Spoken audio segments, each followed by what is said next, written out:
Hi hello మనం భాజనీయత సూత్రాల గురించి చెప్పుకుంటున్నాం కదా లాస్ట్ క్లాసెస్ నుంచి. అవే డివిజిబిలిటీ రూల్స్, ఇంగ్లీష్లో అయితే డివిజిబిలిటీ రూల్స్ అంటాం, తెలుగులో అయితే భాజనీయత నియమాలు అని చెప్తాం. లాస్ట్ క్లాస్ నుంచి చెప్పుకుంటున్నాం కదా. లాస్ట్ క్లాస్ ఏమేమి చెప్పుకున్నాం? 1, 2 ఒక క్లాస్ చెప్పుకున్నాం, 2, 3 ఒక క్లాస్ చెప్పుకున్నాం, 4 and 5 ఒక క్లాస్ చెప్పుకున్నాం. సో ఈ క్లాస్లో 6 and 7 చెప్పుకుందాం, ఓకేనా? ఇప్పుడు ఏం చెప్పుకుంటున్నాం? 6వ భాజనీయత సూత్రం, దాన్ని డివిజిబిలిటీ బై 6, దాని యొక్క కండిషన్ చూడండి. ఏంటబ్బా డివిజిబిలిటీ బై 6 యొక్క రూల్ అంటే, 6వ భాజనీయత నియమం యొక్క కండిషన్ ఏమంటే 2 మరియు 3 రెండిటిచే భాగించబడితే అది 6చే కూడా భాగించబడుతుంది. ఇది 6వ భాజనీయత నియమం. ఏమంటాం? 2 మరియు 3 రెండిటిచే భాగించినట్లయితే అది 6తో కూడా భాగించబడుతుంది. ఏమి? 2, 3 రెండిటిచే భాగించబడింది అనుకో, అది 6తో కూడా ఖచ్చితంగా భాగించబడుతుంది. ఇది 6వ భాజనీయత సూత్రం. అదే ఇంగ్లీష్లో ఏం చెప్పుకోవచ్చు? If a number is divisible by 2 and 3, both then divisible by 6 also. ఇది ఇంగ్లీష్ డెఫినేషన్. ఇంగ్లీష్లో డివిజిబిలిటీ రూల్ 6 యొక్క కండిషన్, దాన్ని డెఫినేషన్ అంటాం. If a number is divisible by 2 and 3, divisible by 2 and 3, both then divisible by 6 also. ఓకేనా? ఏమి? 2 మరియు 3 రెండిటిచే భాగించినట్లయితే అది 6చే కూడా భాగించబడుతుంది. ఇది 6వ భాజనీయత నియమం. మీకు ఈ ఎగ్జాంపుల్ చూస్తే అర్థమవుతుంది, ఓకేనా? చూడండి ఎగ్జాంపుల్ 18 తీసుకుందాం అనుకోండి. 18 2 into 3 6 అవుతుందా?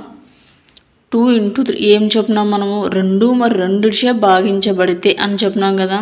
చూడండి, 2 3 6. ఇటు చూడండి, 18, 2 9 18, 3 6 18, 2 into 3 6. 6 డివైడెడ్ బై 18 ఏమవుతుంది? 3. అంటే ఈ 6తో కూడా 18 డివిజిబుల్ అయింది. ఈ 6 ఎట్లా వచ్చింది మనకి? 2 and 3 యొక్క మల్టిప్లికేషనే కదా ఇది. 2 and 3 యొక్క మల్టిప్లికేషన్ 6. ఈ 6 చే 18, అంటే ఈ 6తో 18 కూడా భాగించబడింది. అదేవిధంగా 2చే భాగించబడింది, 3చే భాగించబడింది. ఈ రెండిటి యొక్క గుణకారం అయినటువంటి 6చే కూడా 18 భాగించబడింది. ఇది 6వ భాజనీయత నియమం. ఒకసారి ఎగ్జాంపుల్ కన్ఫ్యూజన్ అవ్వకుండా చూసుకోండి. మనం ఏం చెప్తున్నాం? 2 మరియు 3చే రెండిటిచే భాగించబడితే అది 6చే కూడా భాగించబడుతుంది అని చెప్పాం కదా.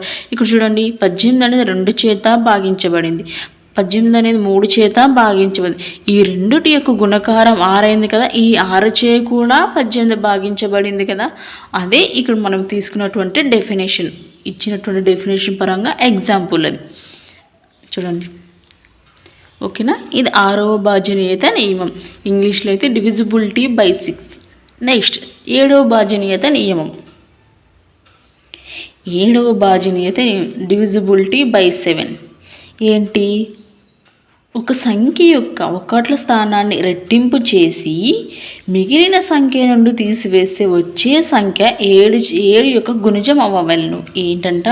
ఒక సంఖ్య తీసుకున్నాం అనుకోండి, అందులో ఒకట్ల స్థానాన్ని రెట్టింపు చేసి మిగిలినటువంటి సంఖ్యలు ఉంటాయి చూడండి, ఆ సంఖ్య నుండి తీసివేస్తే, అంటే ఈ రెట్టింపు చేసిన సంఖ్యను మిగిలిన సంఖ్యల నుంచి తీసివేస్తే ఆ వచ్చే గుణకం ఎలా ఉండాలి? 7 యొక్క గుణిజం అవ్వాలి. ఇది 7వ భాజనీయత నియమం. ఇంకోసారి చూసుకోండి. ఒక సంఖ్య యొక్క ఒకట్ల స్థానాన్ని రెట్టింపు చేసి మిగిలిన సంఖ్య నుండి తీసివేస్తే వచ్చే సంఖ్య 7 యొక్క గుణిజం అవ్వాలి. ఇది 7వ భాజనీయత నియమం. ఎగ్జాంపుల్ చూడండి. ఇప్పుడు 343 తీసుకున్నాం. ఇందులో మనం ఒకట్ల స్థానాన్ని అని చెప్పాక ఈ ఒకట్ల స్థానం ఏమవుతుంది? 3 అవుతుంది. దాన్ని ఏం చెప్తున్నాం? ఒకట్ల స్థానాన్ని రెట్టింపు చేయమన్నాం. అంటే ఒకట్ల స్థానంలో 3 ఉంది, ఈ 3ని రెట్టింపు చేస్తే 6 అవుతుంది.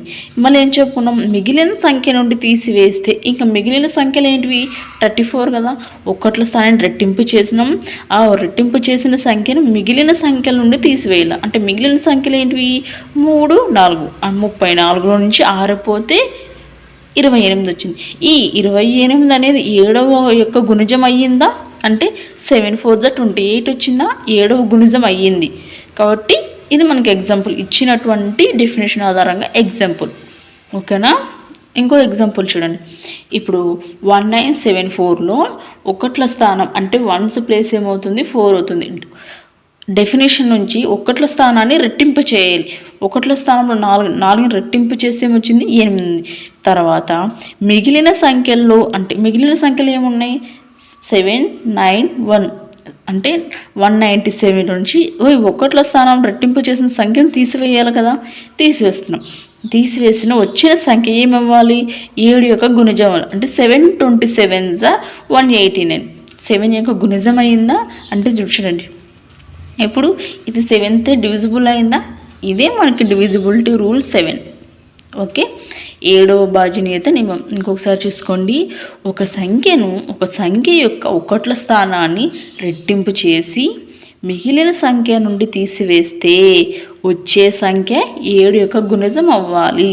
ఎగ్జాంపుల్ చూస్తే మీకు ఈజీగా అర్థమవుతుంది. ఓకేనా, అర్థమైంది అనుకుంటున్నాం. Thank you for the watching. And please like, share and comment and please subscribe.